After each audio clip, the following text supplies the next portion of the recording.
the Bird Emergency. I'm Grant Williams. We're talking about helping, saving, protecting birds.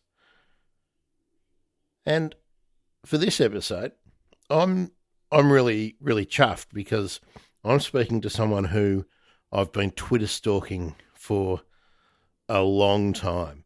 And if you're someone like me who loves Twitter and I check out the bird Twitter for a long time, and predating the genesis of this show, I was always watching Mark Holdsworth. Mark, consulting ornithologist, and you're just a long time birdo in the Australian scene. That's fair, isn't it, Mark? I've been around a fair bit. That would have to be true. Yeah, so I've been birding either professionally or from an amateur point, and these cross over all the time for most of my life. So well over 40 years now. But I've been around, and Twitter has provided another form of communication, which is really useful to get the messages out there to a broader audience. Just on Twitter. Like, if you watch the general media, Twitter is portrayed as this place of all these crazies and half-truths and myth-truths and conspiracy theories and whatnot. But bird Twitter's not like that, is it? No, it's actually a forum to correct the record and to do it very quickly. So I've found it a really useful tool to get simple messages out there, breaking news. You know, when a new species has been turned up in a certain area, or in the case of the orange-bellied parrots, which is one of my key species I've been interested in working on for many years, we can get quick messages out about new birds turning up at Melaleuca, or a new banded bird that's been sighted in the wintering grounds. So it's a really useful communication tool, and many people follow it, so it's really positive, and to correct the records too. So sometimes there are things that have been put out there that are myths about many species, and so ornithologists like myself can actually quickly correct those myths and mistruths. Now, you mentioned one of the iconic threatened, endangered Australian birds, the orange-bellied parrot there, the OBP. Now, you've been working on the OBP for a long time. But that's not the focus of what I want to talk to you about. So we're going to put the OBP aside for another episode, because I don't reckon that a short chat will give the OBP any form of justice. So I'm going to start, Mark. That's for sure. Okay. So I'm going to start, Mark, with talking about 2014. You were nominated for the Tasmanian of the Year in the Australia Day awards list. Now, what was that experience like? And specifically, what were you nominated for? Yeah, it was quite humbling.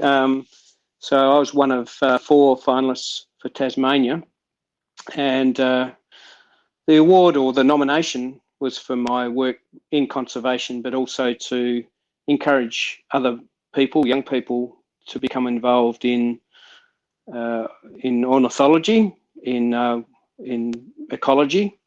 This is when I was with the Department of Primary Industries, Parks, Water and Environment, and so I'd spent the best part of 35 years fostering and encouraging younger people to be involved. So that was primarily one of the reasons why I was nominated, but also my efforts for conservation of threatened species, in particular the orange-bellied parrot. So it was really humbling. It was a great experience. We had a ceremony and I got a certificate. Unfortunately, I didn't make it to the big gig, the big dance up in Canberra, as it were. But I knew that I wouldn't, if I got to Canberra, I wouldn't have won, because Adam Goods was the Australian of the Year at that time, and I'm pretty sure I would have been bowled over by Adam. That's for sure. I was just going to ask who was the Australian of the Year in 2014, and now I remembered Adam Goods, but I didn't place the year. Who was the Tasmanian of the Year in 2014? Oh, I was hoping you were going to ask me that. Yeah. I'm going to put that in the end. You put me on the spot Mark. there. Yeah, it probably wasn't a fair question, but it was in your bio material, so I sort of thought, it's fair enough to ask. Oh, look, Let's put it this way: he didn't beat Adam Goods. yeah, well, obviously not a household name. Well, not in your household or my household, anyway. Mark, That's for sure. In the bio information that you sent, it tells me that in 2006 you completed a master's.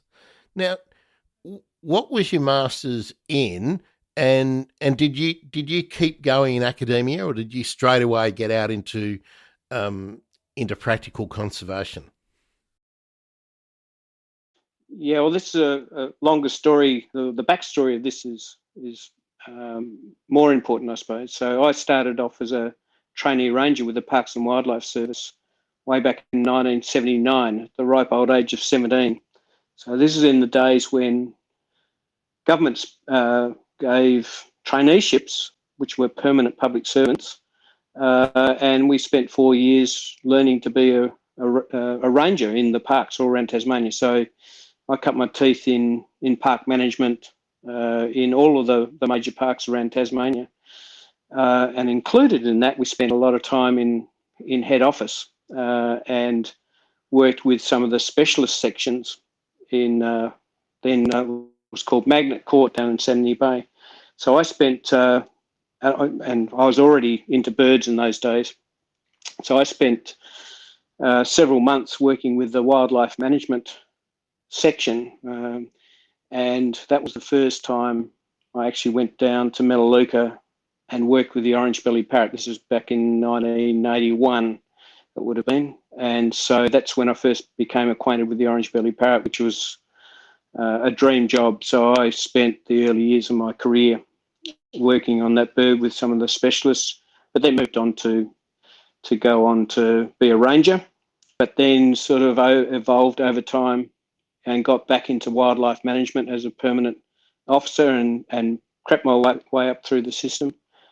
And eventually, with the help of Peter Brown, my good friend and key person who was running the orange-bellied parrot program at the time in the mid-'80s, I assisted him, and as he moved on, I took over from him within the agency. So I effectively ran the orange-bellied parrot program from the 90s onwards, both captive breeding and the wild research. So it was quite a big responsibility. And so part of that, going back to the question, was my research was based on the work that I was doing within the department. So I was doing it actually part-time. And I probably took much longer than my supervisors would have preferred. So it probably took 9 years to pull together. But with a threatened species, you probably can't do it any quicker anyway, because you can't get a lot of data in a short period of time. So by necessity, it took that amount of time. So the title of my thesis was the reproductive success and survival of the orange-bellied parrot. And you can Google that. You can download it for free from UTAS. I think I captured what was important about the orange-bellied parrot at the time, and I'm quite proud of what I did during those years. Now, I hadn't told you this earlier, but that I think was the very first resource that I downloaded when it sort of became possible to do that easily on the ABP. Yep. So, but I hadn't actually put the sort of the name to the publication, because it's many years since I looked at it.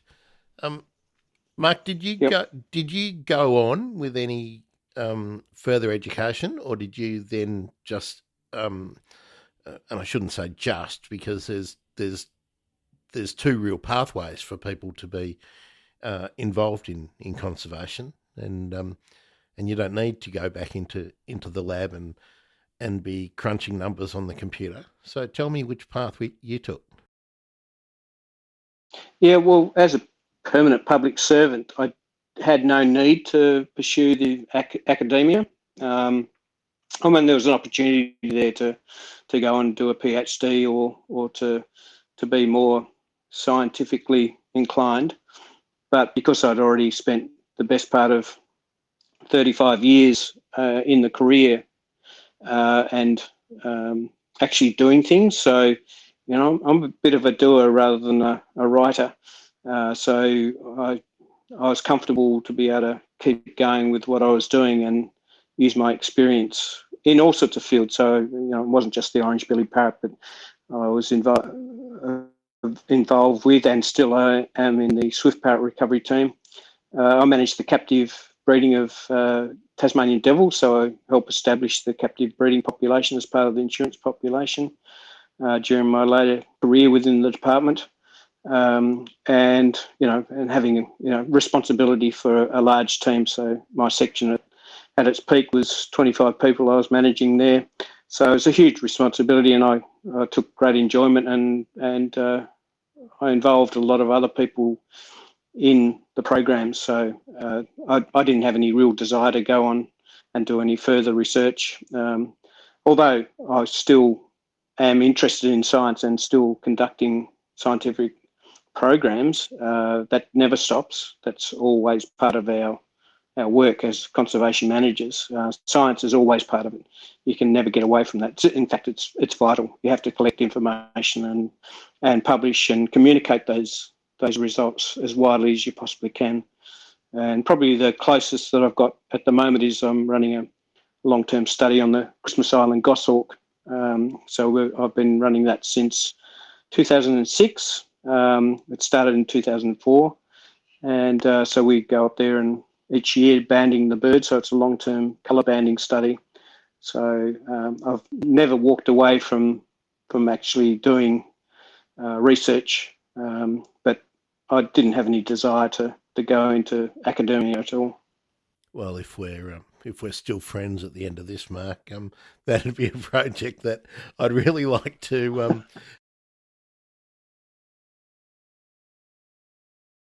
doing. Yeah. I mean, I'm really speaking to you as part of a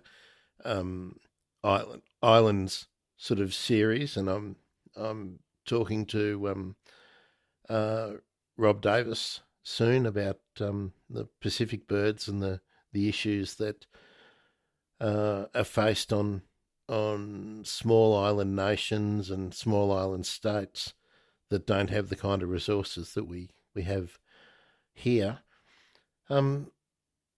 Mark, it just came to mind. I had mentioned that you'd done the Masters in 2006, but I didn't ask you what field you were studying. Is that were you doing biology, or were you doing ecology, or were you doing something like me, a pretend scientist, applied science course? No, it was basically all the information that we'd gathered on the orange-bellied parrot for the best part of a decade. So I was pulling all that information together on the reproductive success and the survival of the species. So it was really information that we'd been gathering. And when I say we, a lot of this involved volunteers. So a lot of volunteers going down to Melaleuca, and I was crunching the numbers, and of course I could write some chapters in my thesis about that. So I actually owe a lot for the gathering of that information to the hundreds of volunteer or thousands of volunteer hours that were put into that. And that continues today, not just with the orange-bellied parrot program, but many other programs, as you know, so reliant on volunteers and citizen science to gather fundamental information about the species of interest that we're working on. Without that, we'd virtually have nothing. Governments don't fund primary research anymore, and so volunteers are becoming more and more important for gathering fundamental information. There's a news story every night on the news, Mark, about the latest medical discovery that sinks like a stone that we never hear of again. But there's no desire anywhere to fund people who want to go to really difficult places and do really difficult work. Frustrating. Yeah, it's really it saddens me because as I said earlier, that I was very lucky to be employed permanently at the age of 17 and just evolved through a government system, and there were quite a few of us in that system, and we gained knowledge and built on our knowledge, and unfortunately governments don't do that anymore. So people have to compete for jobs, and often they're short-term contracts, and so you lose that continuity and that expertise over time very quickly. And I think it's a sad indictment on governments, both Commonwealth and state, in recent times. Probably, and when I say recent times, probably the last 10 or 15 years, we're now, it's a dog-eat-dog world out there in conservation science and getting young people into there, unless you rely on volunteers. And I think that volunteering is great and we need it, but I think we should be employing these people. They do such a valuable job. Certainly young people, they need to be paid adequately for their efforts. Couldn't agree with you more there, Mark. Now let's talk present day. You've become well known for your work eradicating pests on offshore islands. So can we start with let's start with how you got into that? Yeah, that's a complex question, but and I wouldn't say that I'm one of the prime movers in eradication, but I'm certainly a key player and a building industry, I'll call it, of eradicating introduced pests off islands. So my primary involvement has been through my partner, Sue Robinson. So Sue is well known for her work on Macquarie Island. So she spent some time on Macquarie Island, quite a lot of time, assisting with the cat eradication program, and then evolved into the eradication of the rodents down there, so both the rats and the mice. So that was a huge program, multi-million-dollar program supported by the state and Commonwealth governments. And so that is now cat, rat and mouse free through that huge effort. But part of that program involved conservation detection dogs to hunt and to detect rodents and rabbits and earlier cats. And so Sue became heavily involved in dogs. And so through osmosis, Sue and I have developed an interest, and in my retirement, we're now running conservation dogs for assisting various projects. And a lot of these projects tend to be eradication programs on offshore islands. And probably our first major project was on Dirk Hartog Island off Western Australia, where we were assisting with verification after the primary knockdown for getting rid of cats. So the first step with eradication is usually using some lethal means of removing the problem animal. And in the case of Dirk Hartog Island, that was using poisonous baits and also trapping. And then dogs are used to not to hunt cats, but to verify whether the animals have been removed. So we spent several years going there and searching the island in a sort of systematic way to get an understanding whether or not the cats have been removed. When was the last visit to Dirk Hartog that you did?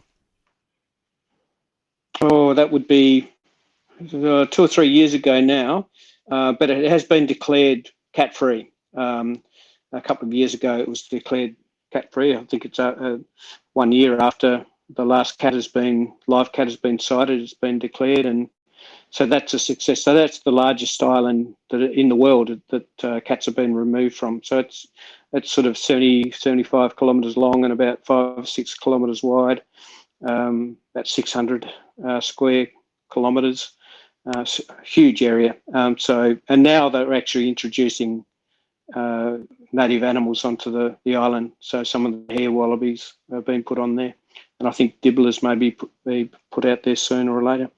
So, and this is the whole purpose of island eradications. So we know that we've got all these terrible introduced species in Australia: foxes, cats, rats, mice. But on the big islands, Tasmania and the mainland, it's almost impossible. Well, it is impossible to eradicate. So we're left with fencing off areas to protect some of our native species. But that comes with its own problems, because some of the species that are living in those landscapes need to move. And if you put a fence or a barrier in the way, then that creates other problems. Whereas islands are sort of a natural landform. And so we know if we can remove those species, those introduced species up there, then we've got a high chance that they won't reinvade, providing the biosecurity is right. And so we've got a much greater confidence that the introduced species, the reintroduced species, the native species, will survive without intervention for a very long time. Whereas putting up fences in mainland areas comes with its own costs and problems. Fences don't last forever. You might be lucky to get 10 years out of a fence, and you've got to spend more money. But the best fence is a sea barrier around an island, and so that's why there's a lot of interest in eradicating from offshore islands. And of course, the New Zealanders have pioneered this work, so they've done a lot of eradications in New Zealand, and this is now sort of sweeping the world. There's lots of programs around the world that are now doing this. So we've spent some time with the Mexicans. They're doing some great work on some offshore islands, Guadalupe Island and Socorro. So they're removing cats off those islands, and again, all in support of threatened species or the ability to reintroduce species that have been wiped out in the past. Now, you mentioned Guadalupe Island. Now, that's really, you posted on Twitter recently some albatrosses, and yeah, that's what really caused me to reach out to you for this chat. Tell us about Guadalupe and tell us about the conservation framework that operates in Mexico as against the one that people would be familiar with how it operates here in Australia. Yeah, it's quite different, but I found it quite inspiring how the Mexicans or the people that we were working with are pulling together resources and getting on with the job. So it's primarily non-government operated, and with a lot of investment from donors and corporate bodies to put in money into their operations. And but they're very well organised, highly trained people, and very good scientific minds behind it. And importantly, they are reaching out to people around the world for help as well. So they're not afraid to ask for help. And that's how we got involved to review the work on the use of their conservation dogs to detect cats on the island. So it's a very impressive but very different operation. So not a lot of government involvement. They need government support to get permits, and there's lots of complications. For example, this island has got a Navy base on it, and so you have to work with the Mexican Navy to be able to access some of the areas. So so it's quite complex in some respects, but quite different from the Australian system. So there was a bit of an eye opener for us, but nevertheless they're doing a good thing, and the dogs are working really well, and we're confident that they'll remove cats off Socorro within the next year or two. Guadalupe has a little way to go.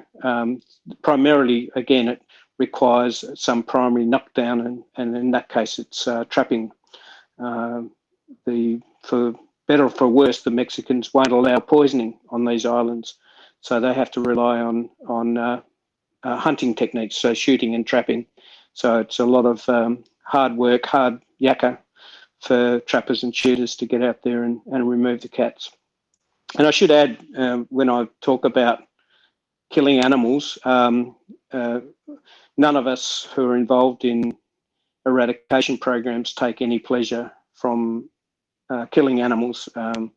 It's something that none of us we'd rather not do, but it is a necessary evil for the benefit of other native species, and so the Mexicans are likewise. Their goal is to re-establish some native wildlife in a small patch, and we don't take pleasure out of having to kill animals, and certainly we do it in the most humane way possible.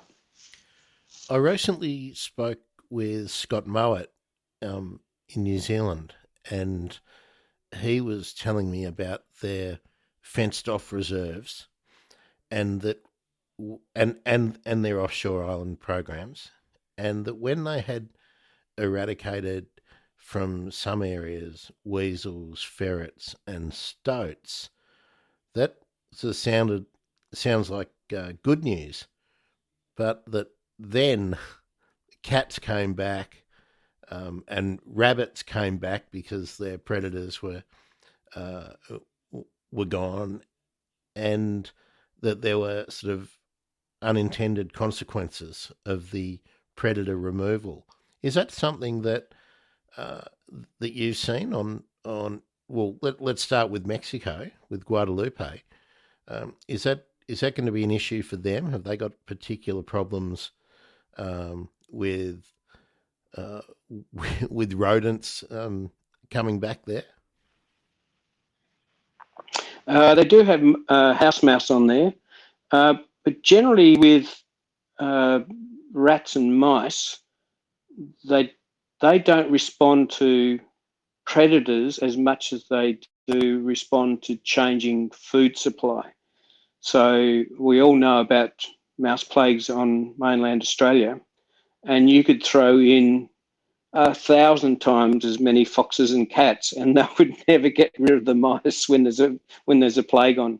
And of course, the biggest driver is the food supply. So when you get a flush of growth, New Zealand's quite different because they've got a whole suite of predators and introduced herbivores. So I've got great sympathy for the New Zealanders because they've got a very complex predator-prey relationship in some of those areas.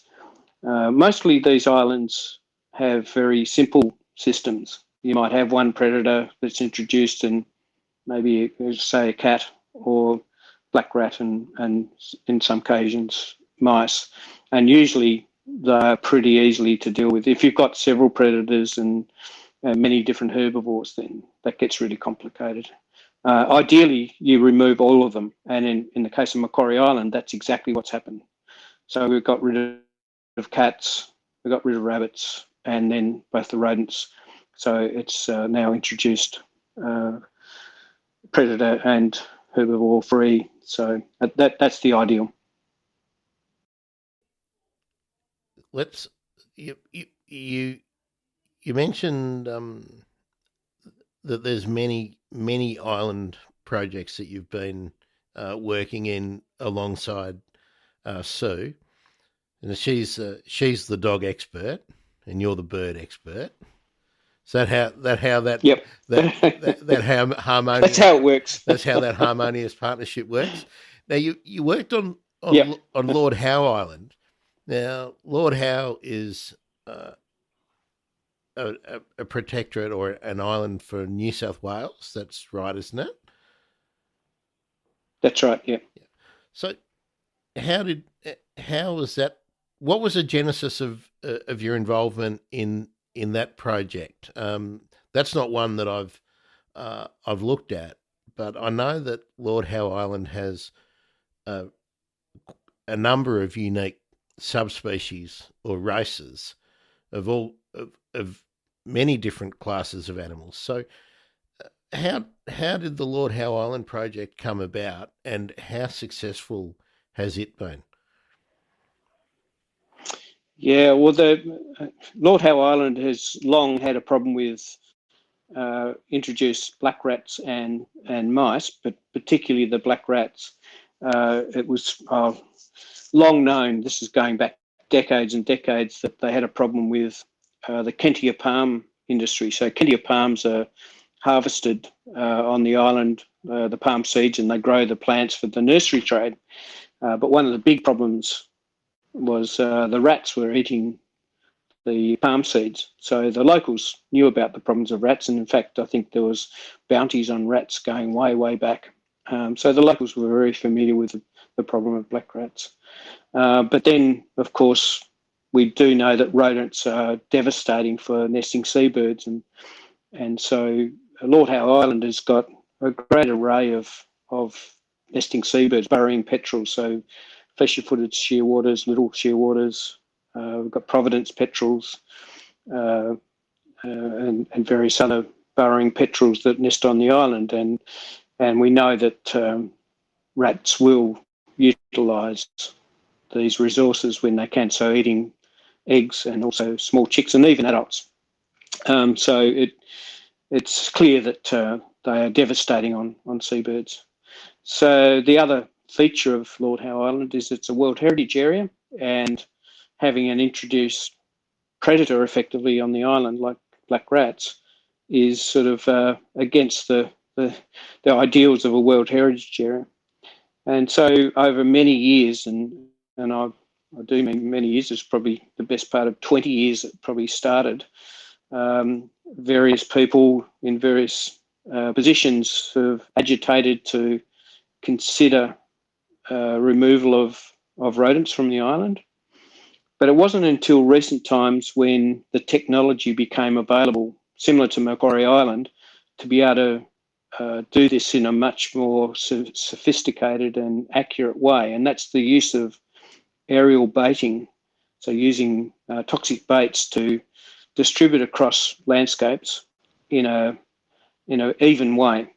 So using GPS technology and helicopters to distribute toxic baits in a very systematic way is the key to these island eradications now. So you can do it without putting out too much bait, but ensuring that there is enough out there to knock down the population. And so after much trials and tribulations, and I won't go into that, but certainly Lord Howe Island had some significant hurdles, both from a local community point of view and political point of view and funding point of view. It took them many years to get to the point of actually implementing an eradication program. And that finally happened earlier last year, so about April last year. And so the first thing is to knock the population down, and then to follow up with other techniques to determine if the target animal, in this case the rodents, have been successfully removed, or at least it looks like it's zero. On Lord Howe Island, however, there's an urban area, so people live on there. So there's hundreds of houses and motels on there, and we couldn't, well, the Lord Howe Island board couldn't drop poison baits across private properties. That wasn't going to be very welcomed by the locals or the visitors. So instead, they established 20,000 bait stations on a 10-metre grid. So there's an amazing effort by the Lord Howe Island board employees to go around and check on the bait stations and top up the bait virtually on a daily basis. over a period of time. But even so, that was going to be the weak point in the program. So it's important to throw every tool you've got into these weak points. And so one of those tools is use of dogs, detection dogs. And so the program had actually budgeted for the purchase of some dogs to throw into the program. But unfortunately, the dogs that were also required to do biosecurity checks on the cargo coming in and out on the airplanes and on the boat, the supply boat, which included going to Port Macquarie. And the dogs were actually pretty buggered. They were working virtually full time. And so I was quickly realised towards the end of the monitoring program that they needed some more assistance from some dogs. So there was a bit of a call out around the conservation dog network, both here and in New Zealand, to see if someone was able to come and help out to fill in. We actually had one of the dogs had become temporarily lame, so they needed some help. So Sue and I managed to clear the decks, and we got one of our dogs over there, and eventually we took two of our dogs over there to lend a hand. So we spent a couple of months on the island to finish up the monitoring program at the end of the eradication. I want to ask you something specifically about the dogs in a minute, and it might not be something that you know the answer to, Mark. But for those of us who have never been involved in carrying out a survey, a 10-meter grid system, how does that work? How often is a bait station placed when you're working on a 10-meter grid? Logic tells me that you're working in a 10-meter squares, and at the point of each point of a square there's a bait station. Is that how it works, or am I? That's exactly how it works. So if you look 10 metres, you'll see a flagging tape, and then underneath that flagging tape there will be a plastic box, and that's got the bait in it. And again, the technology is really key here, because the team over there, the Rat Eradication Program team, had iPads and tablets, and they can navigate to each of these. And it served a really good purpose from the detection dog work too, because we could navigate through properties. We knew exactly where we were all the time. So this use of technology is really important for eradication programs. We can do it very systematically. We know each of the bait stations that they've gone to. You can get onto the iPad, you can log in, you can record how many baits were taken or chewed, how many more baits you've been put in there. So the data gathering is virtually live. So it's really fantastic technology and really useful for our work as well. And on top of that, our dogs were always GPS tracked. So we've got tracks of the dogs and their effort over those couple of months. So a huge amount of information. So we know exactly where we've been, and more importantly, where we haven't been. So the managers can actually see, okay, we've missed a spot over here, or we've missed some bait stations, so we can get some teams out to fix that little loophole, as it were, so that we can get even coverage right across the area of interest. The use of pesticides is always controversial and maybe a bit vexed, certainly in some historical examples. What kind of pesticide is being used in modern day eradication programs such as Lord Howe? Is there any effect on predator species who might be eating poisoned target species, like the rats or the mice? Yeah, most definitely. And so the rodenticide that was used on Lord Howe Island and is commonly used on many offshore islands is the active ingredient is brodifacoum, commonly known as Talon.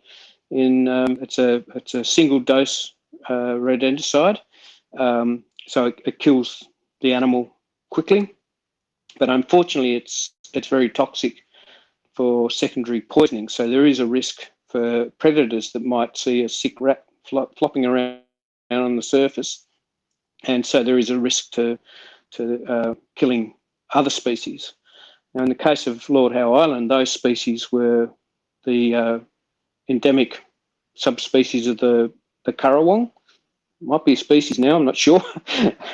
And the Lord Howe Island woodhen, of course, so they could quite easily take up baits or dead or dying rats and mice. So Taronga Zoo was engaged to set up a major project to establish holding pens for virtually the entire population of both those species. So those birds were held in captivity for, it would be at least 6 months, perhaps longer, to avoid them being poisoned by these baits. And as far as we know, there were no animals that were poisoned secondarily because they were all safe in captivity. And all the woodhens and all the currawongs are back out there. So it was overall, it's been a real success. So the last, and just a couple of days ago, we heard from Lord Howe that there hasn't been a live or freshly dead rat or mouse seen on the island for over 250 days. So it's 250 days since the last live rat or mouse was seen. You can't declare it rat-free or rodent-free for at least 2 years. So we've got to go so mid next year will be the real test where we'll go back and we'll put out lots of monitoring equipment, cameras, tracking pads, and also dogs, and go all over the island to determine whether the rats and mice have actually been eradicating. But the signs are looking good. So the program was quite impressive, the amount of effort and the amount of expertise. We had keepers there looking after the captive birds. We've got the team on the island escorting us around all the properties. The amazing helicopter pilots and the guys putting the baits out there. The locals were really impressive because without the local knowledge and the most often young people who are involved in the program, and when I say there would have been 20 or 30 people when we were there alone that were employed to run this program. So it was very impressive, and I think that it's all pointing in the right direction that hopefully by middle of next year, Lord Howe Island will be declared rodent-free. Now, Mark, for people listening to our chat, they need to understand the magnitude of the resources put into that project. I mean, for people sitting in Australia and on the mainland of Australia, or even on Tasmania, or anyone anywhere else in the world, Lord Howe is just a speck in the Pacific Island, in the Pacific Ocean. How many k's off the coast from Sydney is it? Yeah, it's about closest point is a bit over 500 kilometres. So it's about 600 k's from Sydney. So quite a way out there. But it's if you haven't been there, go there. It's an amazing place, and it'll be even more amazing once if we have it rodent-free. And there's already signs that some of the seabirds are recovering. So for the first time, some of the petrels are producing young where they never have before, and even the masked booby hadn't been nesting on the mainland of Lord Howe Island for many years, and there was a couple of nests just this summer just gone. Now, whether that was because the rodents have been removed or just coincidental, I'm not sure. But I'd like to think that That's the reason why. And it'll be just a bird or seabird paradise without those predators on the island. So there's no other predators on there. There's no cats on the island. And so it'll be predator free, and it'll be a real oasis for seabird breeding success. Well, we'll give a preemptory hooray to the RAP. Yeah, that's right. And the staff from Taronga Zoo, who were on the island with the captive maintenance program. That's phenomenal. I mean, one of the reasons I wanted to do this this podcast is to let people know about the huge effort and the amazing financial resources that have been put into that project. But the important thing is the success. So that's an absolute ripper, Mark. Now, before I move on, I heard the dog in the background, and I'm not sure if listeners could hear it too. My question that I didn't know was going to be fair to ask you is, and it's about resources. What does it cost? Like you mentioned that the RAP, the project on Lord Howe Island, were going to buy some dogs, but the dogs had to be shared because of obviously cost, I would imagine, with other duties on the mainland. What does it cost to bring one dog up to speed to be working as an eradication or a detection dog for rodents? That's how long is a piece of string. I think it depends on the purpose and the time frame, but you're looking in the order of $20,000 to $30,000 to get a dog that's up to a high level of competency. So you can't just get any dog. You have to have a training, and you need to get the dog early enough to, in fact, getting pups are the way to go. And you train them to a certain level, but some of them don't make the grade. So there's a lot of redundancy there. So there are many people who are training dogs for all sorts of purposes, not just conservation dogs, police dogs, drug detection dogs. It's all the same technique. And so you can go through a lot of dogs that don't make the grade that you require. So if you build all that cost in training and then having to start again, then it is a very expensive business. But generally the rule of thumb is somewhere between $20,000 and $30,000 to get a dog to a high level, to get it into the field and be confident that it's working well. And of course it doesn't stop there, because you have to keep training the dogs. So we've got 10 dogs here, for example, and of course you can't discard them once they're here. So we've got a retired rabbit dog from Macquarie Island here, Rico. He's out there relaxing and asleep, hopefully, and we have to look after them for the rest of their life. Occasionally we give them to friends or relatives to look after, but there's a ongoing cost for the rest of their life. So it's not a cheap business to be in. And in fact, I think if we were into this in a commercial sense, we would be broke now. We're doing it because there's a positive outcome. And so it's an important tool that we can contribute to conservation. And so in many respects, we're subsidising the conservation outcome through the use of dogs. And we're happy to do that because it gets us, the benefit is it gets us to some amazing places, Dirk Hartog Island and Lord Howe Island. So that's virtually priceless. So we're happy with that. So what's your current eradication program, Mark? Yeah, this one, well, it's been a series of programs that we've been involved in. The first one was Tasman Island, which is off the southeast of Tasmania. It's a small island, but very steep.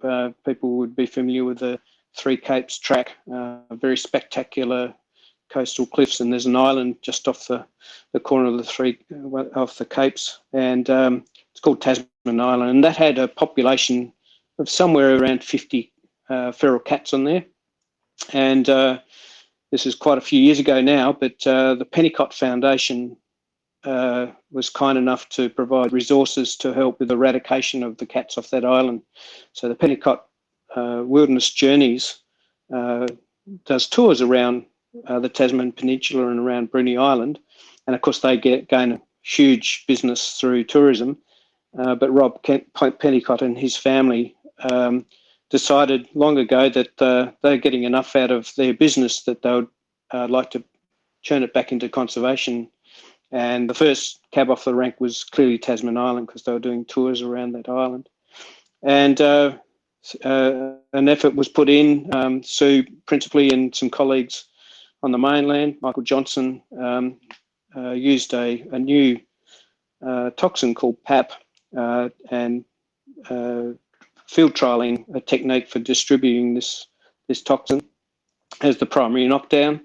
And we used dogs as the mop-up and also trapping. And that was declared cat-free quite a few years ago now. And importantly, the key species we're trying to protect there were fairy prions. And we estimated there were 50,000 prions killed per year on the island, which is just massive. And now it's being cat-free. We're going to have 50,000 prions per year more each year indefinitely. So the place is now booming without that predator there. Then we led on to Big Green Island, which is up in the northeast of Tasmania. And again, the Pennicott Foundation funded that, and that was to get rid of the black rats. And in that case, it was very much similar to the Lord Howe Island experience, was using trapping in stations, but a grid of about 20 metres with stations every 20 metres in these plastic boxes. And we used volunteers, again, using the technology. We used a thing called Fulcrum to navigate through this network of stations. Oh, sorry, and baiting stations. Sorry, we used bait as well initially, and then followed up by trapping and replacing the baits. And that was has been declared rodent-free or rat-free a couple of years ago. And so we've been working on the next project. Unfortunately, we were keen to start last year, but there were a few hiccups in the bureaucracy, so we didn't get the approval to start last year on George's Rocks off the northeast of the state. And our little pandemic got in the way, or it looked like it was going to scuttle our program this year, but thankfully we got the okay from the Parks and Wildlife Service to commence the eradication of black rats off George Rocks. This is a tiny island. This is only 4 hectares, and we started that last week using volunteers, and that's going to use traps initially, so snap traps, and then mop up with some targeted baiting so that we can minimise that potential for secondary poison. So that's progressing really well.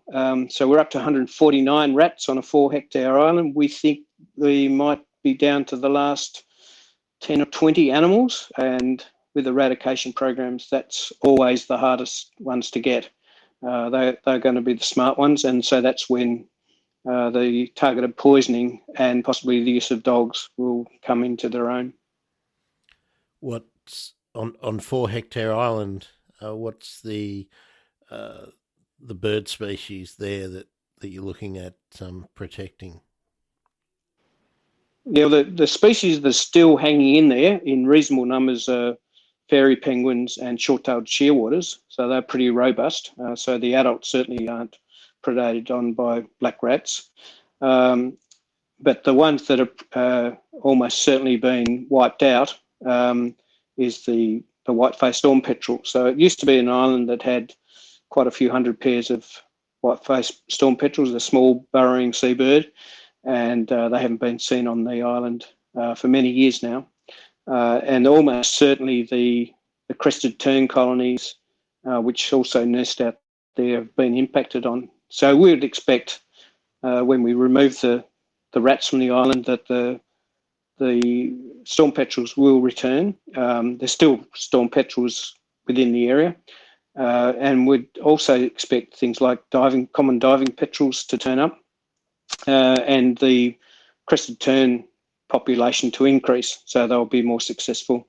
It's quite incredible how the rats are so hungry this time of year. So virtually anything you put down, even during the middle of the day, they'll go for.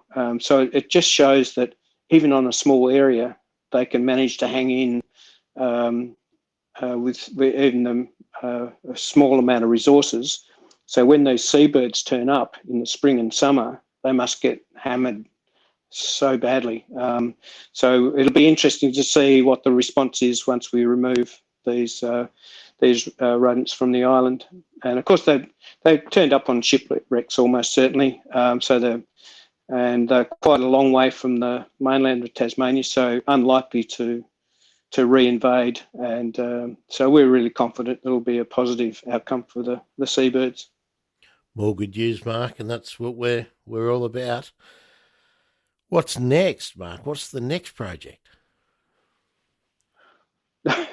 Well, we're looking at a few other islands up in the Furneaux group. There's a great, I'm not going to live long enough to finish them all, but we'll tick them off one by one. And as we build our experience and our network, then it becomes easier. On George Rocks, we will actually be swinging into eradication of an introduced plant species, which is called mirrorbush. It actually came from New Zealand, so it's a coprosma. So we'll, probably over the summer, we hope to remove that, and that'll improve some of the nesting habitat for some of the species. So it's an ongoing thing, but with the support of the Pennicott Foundation and other supporters, donors can actually donate through the Pennicott Foundation, so they'll match dollar for dollar to assist us with this work. And so we'll keep plugging away with whatever resources we can gain over time. Twiggy, Gina, Jeff Bezos, if you're listening, just... Yep. Bring it on. Now, Mark, if only. Well, Mark, that concludes the really serious business for our chat. Now you know what comes next, don't you? Yeah, I listened to Tegan Douglas's interview. So you're going to ask me my best field guide? Would that where we're going? That was the question. What's your field guide of choice? Okay. I'm going to be a bit vague around this, and there's a couple of categories. So the one that I have greatest feel for, but is probably not a particularly useful field guide, is the Michael Sharlin book. It was written back in the 50s. So this is a Tasmanian field guide. It's got black and white pictures, not very many, but it's got words in there. So that's when I first learnt about birding. So my heart is with Michael Sharlin's Birds of Tasmania field guide. But then later on, and the one that I really got hooked into birding in probably when I was 14, 15 was Peter Slater's double volume. High five. Hardbound. High five, that's the one.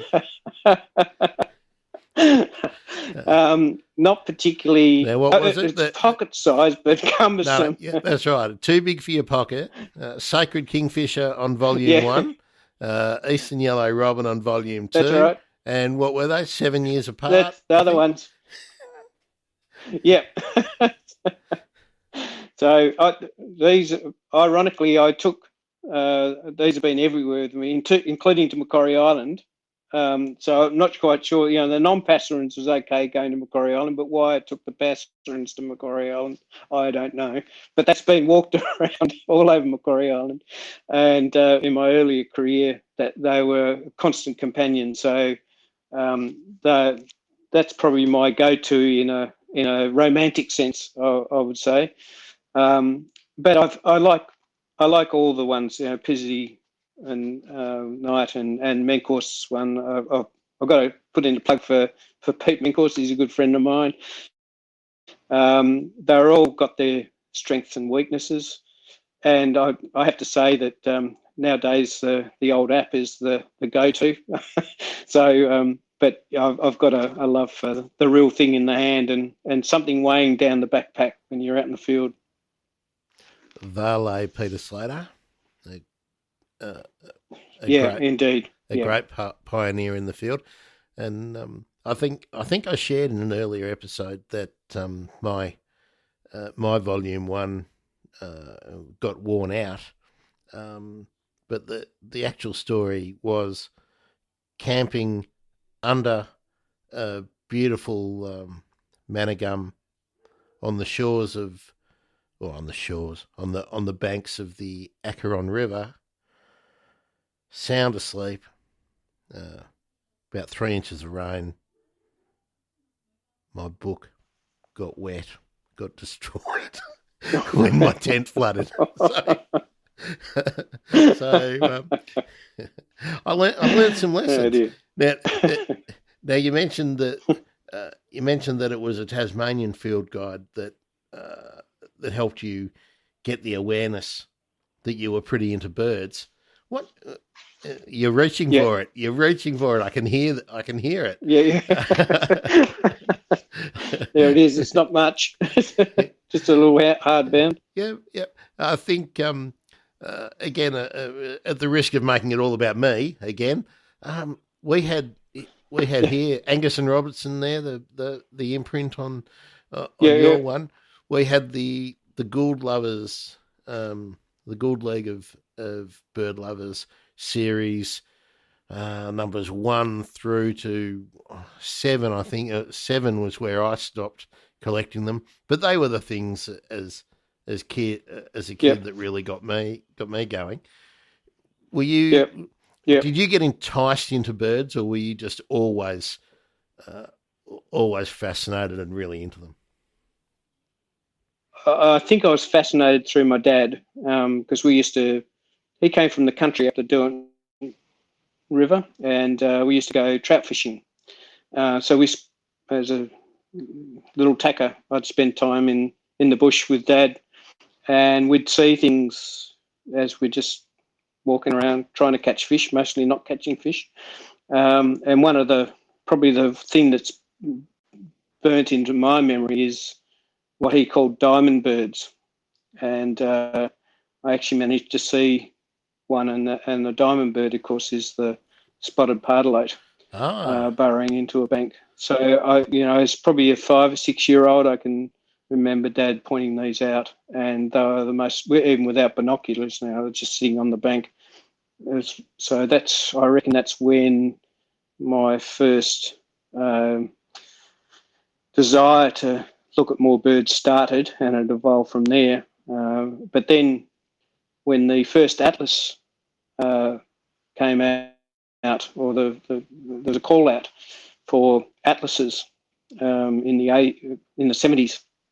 I think I actually read it in a Women's Weekly magazine.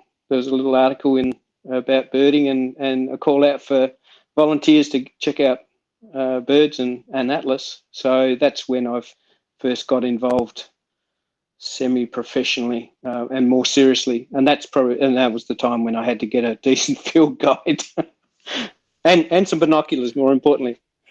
Now, you mentioned a river, and our marvellous NBN got in the way. So, what was the name of the river? The Derwent River. So the Derwent is the main river that goes through. Okay. Yeah. Of course. But higher up, up around Hamilton and Ouse and in the upper Derwent Valley. Lovely part of the world. Indeed.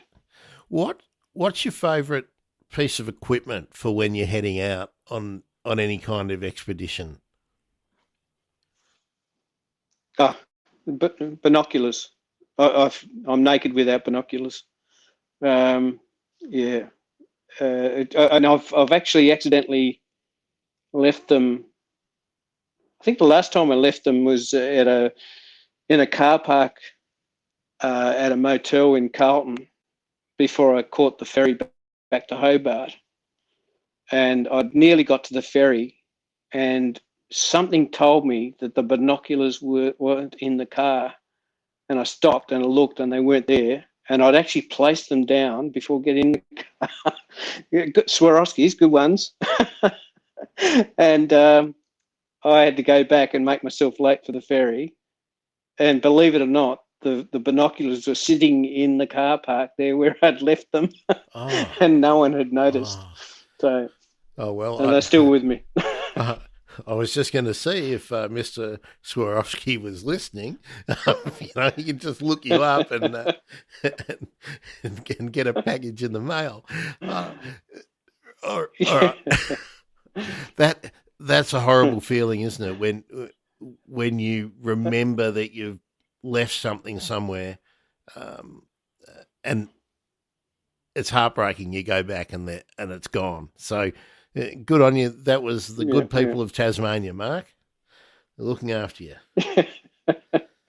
No, that was Carlton in Melbourne. I trust Melbourneites. Oh no, no one likes us at the moment, Mark. Have you noticed that?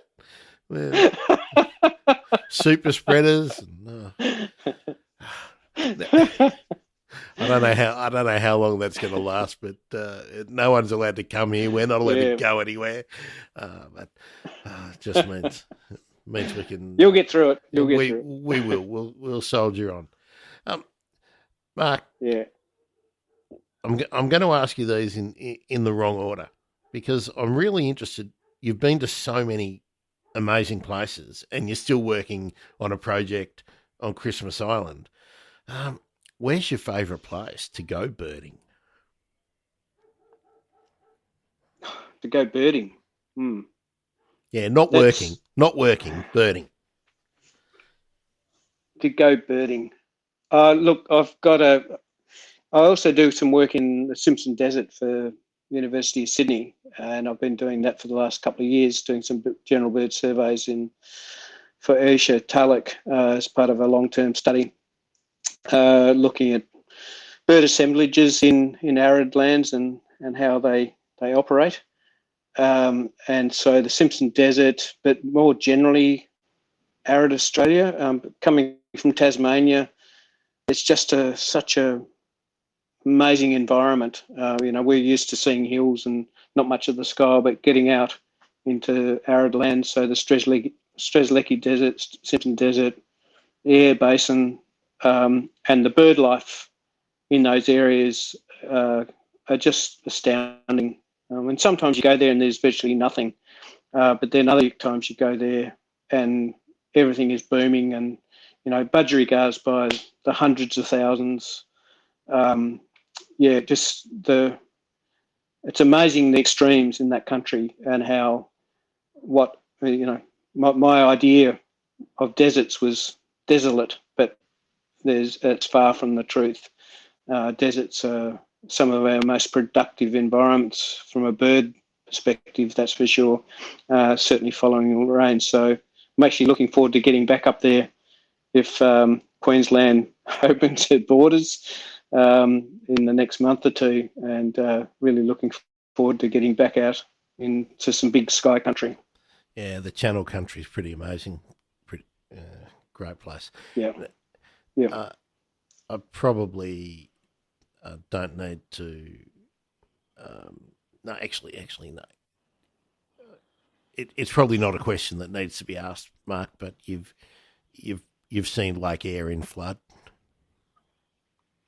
Yeah, a couple of times. Yeah, I've seen only parts of it, and I've seen the sort of, the Strzelecki and the Coopers Creek in flood. So, and I've flown over the southern air basin, but I'd like to spend some more time in that area to really get to know it. But she's a big country out there, lots to see. That's a dream trip for so many Australians, but for international listeners, I'll try and put some decent images if I can get permission of Lake Eyre in flood and put some maps up to give you an idea of how far from anything Lake Eyre is, and maybe put I'll link to some vision, some video of the rivers, or the creeks as we should rightly call them, coming into flood, and what an amazing natural spectacle that is. It's not something that you can time a holiday for, because that part of the country doesn't get regular rain. We don't know when it's going to come. It could be years between the event, but if you're lucky enough to be able to do it. It's amazing. Yep. I agree. Favourite bird, Mark? Well, the orange-bellied parrot. It's been, part of my professional life, and it's the one I'll continue to battle for one way or another. So that has to be top of the list. But probably the one I have a strong feeling for, because it was the one I worked on most early on my career. I had the great fortune, but my colleague had the great unfortune or non-fortune of falling off a cliff. Nick Mooney, his name is, and Nick was working on the peregrine falcon back in the 80s, and so he was one of my colleagues, and he managed to step off a cliff and do some serious damage to himself, broken ribs and very bruised, and I'd been assisting him for quite a few weeks, so I'd learnt the ropes, literally and proverbially, so a lot of rope work. And so for the next couple of months, I took over the project. So this was doing banding and looking at reproductive success of the peregrine falcon. So that got me to some spectacular places, and as you know, peregrine falcons are one of the most spectacular birds in the world. So I've got a strong liking for the peregrine falcon. Now, I always ask bird people, bird nerds, are they a ticker and a flicker, or are they just an immersive experienced bird watcher? Where do you sit on that spectrum, Mark? Most definitely, I'm in for the experience wherever it takes me. I can't recall when I added up my bird list. Might have been 10 years ago. I'm certainly not a ticker. I love birds because no matter where you go in the world, there'll be something to see. Even at airports, at sewage farms, in urban areas, you'll find a bird, and that's birds take me to interesting places and interesting experiences. So I'm definitely a experiential birder.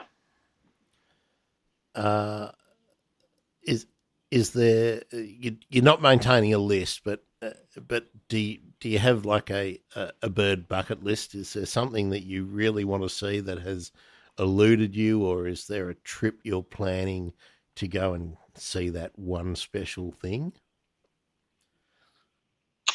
Yeah, I would like to see. So there's in Australasia there are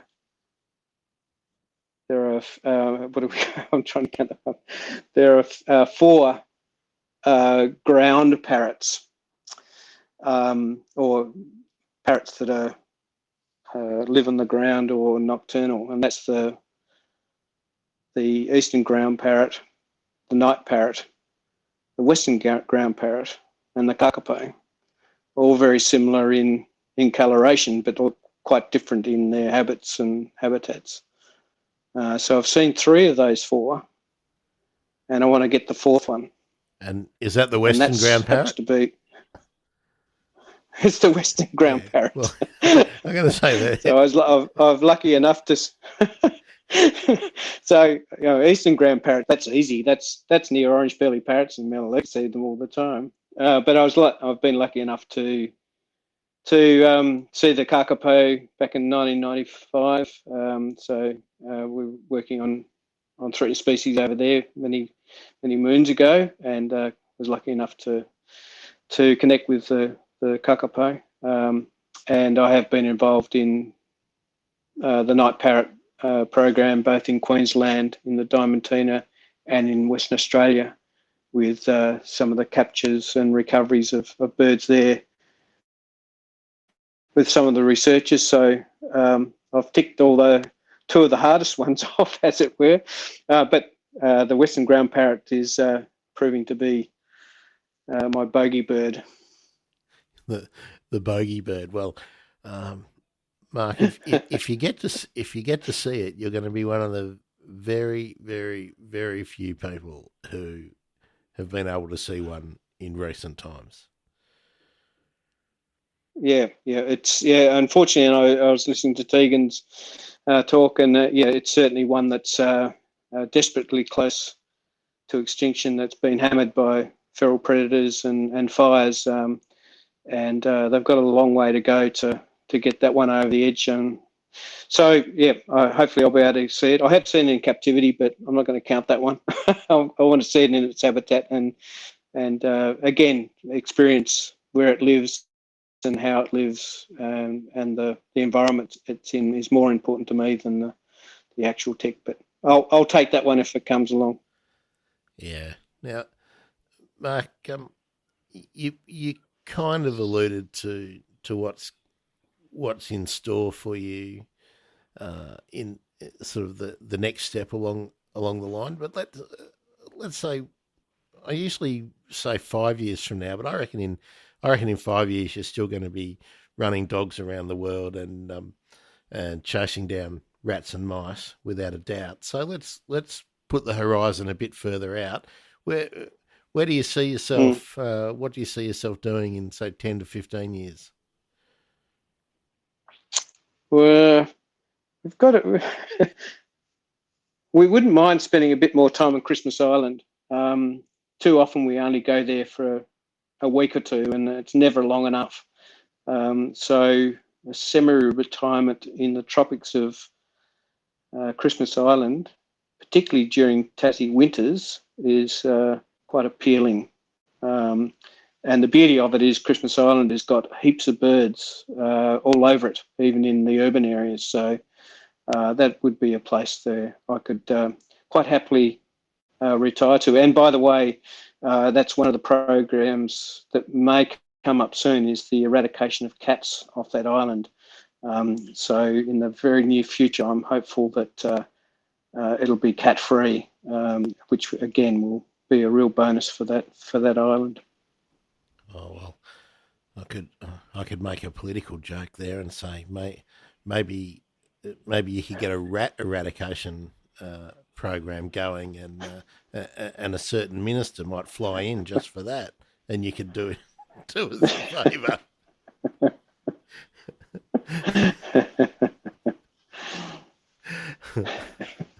There's a lot of those around.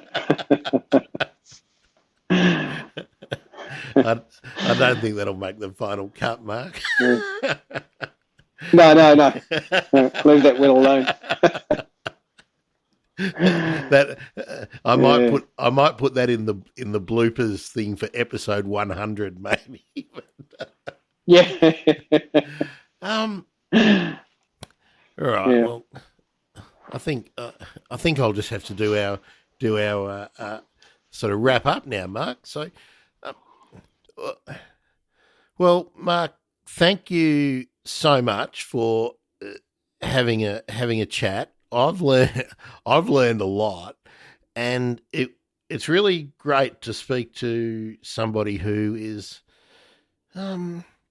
legendary is the wrong word, but there's a name that you're always seeing in print, and as I said right at the beginning, I've always been watching you popping up on Twitter, and I've got to say, you're not how I imagined you would be when we're having a chat. I thought you might be a bit... I'll take that as a compliment. I thought you might be a bit scarier.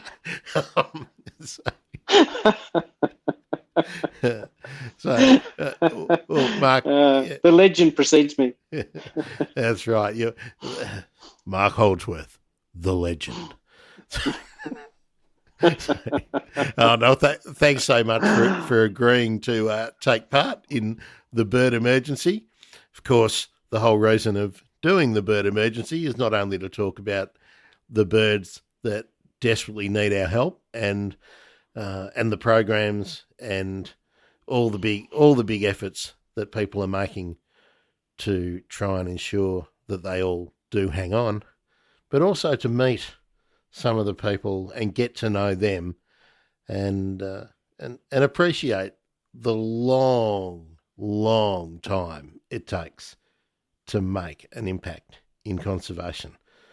So thank you again, Mark Holdsworth, and I hope you enjoy your semi-retirement on Christmas Island, chasing down cats, mice, rats, and anything else that we don't want. That's a pleasure.